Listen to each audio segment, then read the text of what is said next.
P S L میں Quetta gladiator کے کھلاڑی سرفراز احمد کو کپتانی سے ہٹانے سے پہلے اعتماد میں نہ لیے جانے کا انکشاف ہوا ہے۔ میڈیا کے مطابق کوئٹہ گلیڈیٹر کے ہیڈ کوچ شین واٹسن نے آتے ہی سرفراز احمد کو قیادت سے ہٹا دیا۔ سرفراز احمد نے مسلسل 8 سال تک کوئٹہ گلیڈیٹر کی قیادت کے فرائض انجام دیے۔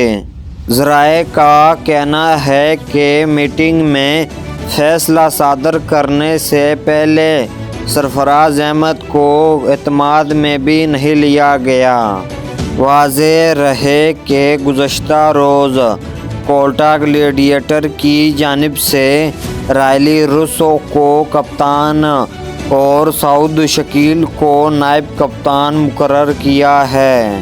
سرفراز احمد کو پی ایس ایل کے کامیاب ترین کپتان ہونے کا اعزاز حاصل ہے۔ یاد رہے کہ شیڈول کے مطابق پی ایس ایل 9 کا آغاز 17 فروری سے ہوگا اور 17 مارچ تک جاری رہنے والی یونٹ میں 34 میچ کھیلے جائیں گے۔